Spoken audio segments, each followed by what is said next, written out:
दोस्तों, मुस्लिम कानून में हिबानामा यानी कि उपहार या दान से संबंधित जुड़ा हुआ कोई दस्तावेज।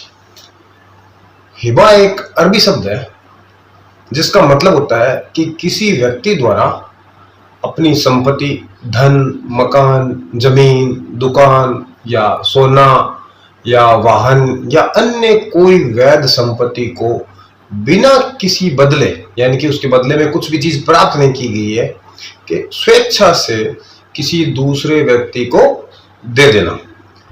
जब इस दान या उपहार को लिखित रूप में तैयार किया जाता है तो उसे मुस्लिम में हिबानामा कहते हैं।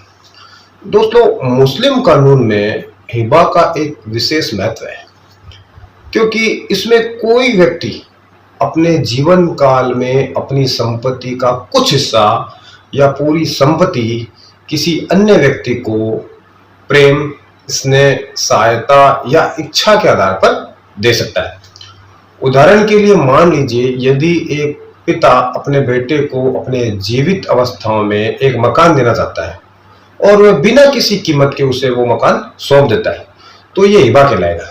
यदि वह इस बात को लिखित दस्तावेज में लिख कर देता है तो उस दस्तावेज को हिबानामा कहा जाएगा। दोस्तों, मुस्लिम कानून के अनुसार हिबा एक वैध हस्तांतरण माना जाता है, लेकिन इसके लिए कुछ आवश्यक शर्तें होती है। पहली शर्त होती है दान करने की स्पष्ट घोषणा, यानी कि डिक्लेरेशन ऑफ गिफ्ट। इसका मतलब यह है कि जो व्यक्ति अपनी संपत्ति दे रहा है उसे स्पष्ट रूप से यह कहना या बताना होगा कि वो अपनी संपत्ति सामने वाले व्यक्ति को देना चाहता है। उदाहरण के लिए, यदि एक व्यक्ति कहता है मैं अपनी वो जमीन अपने बेटे को देता हूं तो ये घोषणा मानी जा सकती है। दूसरी महत्वपूर्ण शर्त होती है कि उपहार को स्वीकार करना, जिसका मतलब यह है कि जिससे मान लो संपत्ति दी जा रही है उसे वह संपत्ति स्वीकार करनी होगी। उदाहरण के लिए, यदि पिता ने बेटे को मकान देने की घोषणा कर दी लेकिन बेटा उसे स्वीकार ही नहीं करता तो हिबा पूरी नहीं मानी जाएगी। तीसरी और सबसे महत्वपूर्ण शर्त होती है कब्जा देना, यानी कि डिलीवरी ऑफ पोजीशन। इसका मतलब यह है कि संपत्ति का वास्तविक नियंत्रण या कब्जा उस व्यक्ति को दिया जाना चाहिए जिसे संपत्ति दी जा रही है। उदाहरण के लिए, यदि पिता ने बेटे को जमीन देने की बात कही लेकिन जमीन का कब्जा कभी बेटे को नहीं दिया तो कई मामलों में इसे यानी कि हिबा है वो अधूरा माना जा सकता है। मुस्लिम कानून में इन तीनों शर्तों का होना बहुत ही महत्वपूर्ण है। क्या? घोषणा, स्वीकार करना और कब्जा देना। यदि ये तीनों बातें पूरी हो जाती है तो सामान्य रूप से हिबा वैध माना जाता है। अब इसे एक सरल उदाहरण से समझिए। मान लीजिए एक व्यक्ति है अहमद और उसके पास एक मकान है। अहमद अपने जीवन काल में अपनी बेटी फातिमा को वो मकान देना चाहता है। अहमद अपनी बेटी से कहता है मैं ये मकान तुम्हें देता हूं। फातिमा कहती है मैं इसे स्वीकार करती हूं, यानी कि ले लेती हूं। इसके बाद अहमद मकान की चाबी और कंट्रोल है मकान का जो वो फातिमा को दे देता है। इस स्थिति में मुस्लिम कानून के अनुसार एक वैध हिबा माना जा सकता है। अब समझते हैं कि क्या हिबा केवल रिश्तेदारों को ही किया जा सकता है? तो दोस्तों, इसका उत्तर है नहीं। मुस्लिम कानून में हिबा किसी रिश्तेदार, दोस्त, पड़ोसी, पत्नी, पति, बच्चे या किसी अन्य व्यक्ति के पक्ष में भी किया जा सकता है, बशर्ते कि वह कानूनी रूप से वैध हो। उदाहरण के लिए, यदि एक व्यक्ति अपनी देखभाल करने वाले किसी मित्र को अपनी जमीन देना चाहता है तो वह हिबा कर सकता है। मुस्लिम कानून में हिबा के लिए स्टाम्प पेपर या रजिस्ट्री हर परिस्थिति में अनिवार्य नहीं मानी गई है, क्योंकि मौखिक हिबा भी कई परिस्थितियों में मान्य हो सकता है यदि उसकी आवश्यक शर्तें पूरी हो। उदाहरण के लिए, मान लीजिए यदि किसी व्यक्ति ने मौखिक रूप से अपनी जमीन देने की घोषणा की, सामने वाले ने स्वीकार कर लिया, कहा भाई मैं ले रहा हूं, और उसको कब्जा भी हैंड ओवर कर दिया, तो ये कई मामलों में वैध माना जा सकता है। हालांकि व्यवहारिक विवादों से बचने के लिए आपको लिखित हिबानामा बनवाना या पंजीकरण करवाना सबसे ज्यादा सुरक्षित है। अब हिबानामा और वसीयत का अंतर समझते हैं। वसीयत मृत्यु के बाद लागू होती है, जबकि हिबा व्यक्ति के जीवन काल में ही प्रभावी हो जाता है। उदाहरण के लिए यदि कोई व्यक्ति कहता है कि मेरी मृत्यु के बाद मेरा मकान मेरे बेटे को मिलेगा, तो ये क्या है? ये वसीयत है। लेकिन यदि वो जीवित रहते हुए मकान बेटे को देकर कब्जा भी सौंप देता है, तो ये क्या है? ये हिबा है। मुस्लिम कानून में एक महत्वपूर्ण बात यह है कि हिबा करने वाला व्यक्ति समझदार, बालिग और संपत्ति का वास्तविक मालिक होना चाहिए। यूं नहीं कि मेरी संपत्ति नहीं है मैं कह दूं ये संपत्ति तेरी होगी।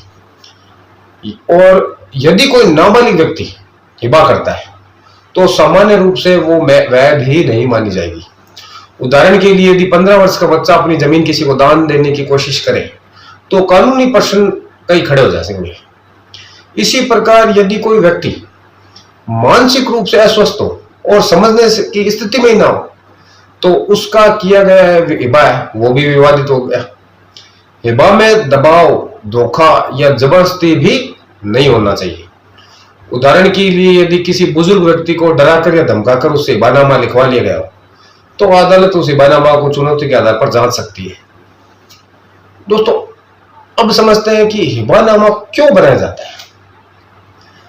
कई लोग अपने जीवन काल में परिवार के बीच विवादों को रोकने और बच्चों के भविष्य को सुरक्षित करने, पत्नी को संपत्ति देने या किसी कोई प्रिय व्यक्ति है उसको कोई आर्थिक सुरक्षा देने के लिए हिबानामा बनाते हैं। उदाहरण के लिए यदि एक पिता चाहता है कि भाई उसके मृत्यु के बाद बच्चों में झगड़ा ना हो तो वो जीवन काल में हिबानामा बनाकर संपत्ति का स्पष्ट बंटवारा कर सकता है।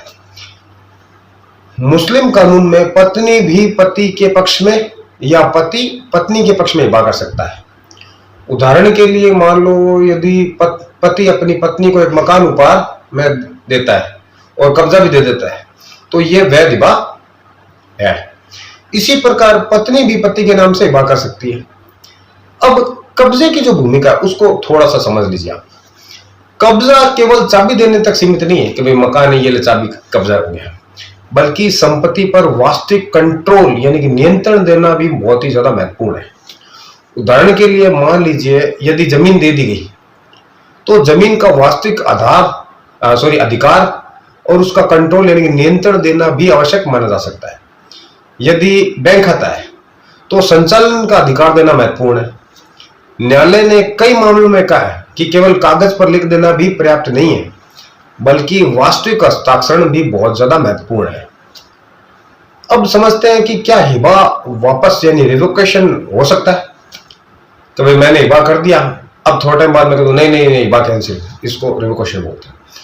तो सामान्य रूप से कुछ परिस्थितियों में हिबा वापस लेने के प्रश्न उठ सकते हैं, लेकिन यदि वैध हिबा पूरा हो चुका है और कब्जा दे दिया गया हो तो स्थिति कानूनी तथ्यों पर निर्भर करेगी। उदाहरण के लिए यदि एक व्यक्ति ने अपनी बेटी को मकान दे दिया और कब्जा भी दे दिया और वर्षों बाद उसे वापस लेना चाहता है तो मामला कानूनी विवाद का रूप ले सकता है। इसलिए हिबानामा सोच समझकर बनाया जाना चाहिए। एक और उदाहरण से समझ लीजिए। मान लीजिए यूसुफ के पास 10 बीघा जमीन है। वो अपनी पत्नी को 2 बीघा और बेटे को 4 बीघा और बेटी को भी 4 बीघा जमीन अपने जीवन काल में देना चाहता है। यदि वो स्पष्ट घोषणा करता है कि भाई ये संबंधित लोग और स्वीकार कर लेते हैं और कब्जा भी उनको दे दिया तो ये हिबा की प्रक्रिया हो सकती है। इसी कारण हिबानामा मुस्लिम कानून में संपत्ति हस्तांतरण का एक महत्वपूर्ण माध्यम माना जाता है। और इसको सरल भाषा में समझे, जैसे मुस्लिम्स में हिंदू लॉ में गिफ्ट है, वैसे ही मुस्लिम्स में हिबानामा है। और हिबानामा प्रेम, इच्छा, सहायता या पारिवारिक जो व्यवस्था है उसके आधार पर किसी व्यक्ति द्वारा अपनी संपत्ति को अपनी स्वेच्छा से जीवन काल में हस्तांतरण करने का डॉक्यूमेंट है। इसमें घोषणा, स्वीकार करना और कब्जा देना सबसे महत्वपूर्ण तत्व माने जाते हैं। यदि इन बातों का ध्यान रखा जाए तो हिबानामा मुस्लिम कानून में एक बहुत ही प्रभावशाली और महत्वपूर्ण कानूनी व्यवस्था माना जाता है और बन जाता है। मुझे पूरी उम्मीद है कि आपको मुस्लिम लॉ में हिबानामा क्या है, क्या होता है, हिबा क्या है, हिबा का रिवोकेशन कैसे होता है, हिबा की आवश्यक शर्तें क्या है, ये सारी चीजें आपको समझ में आ गई होगी।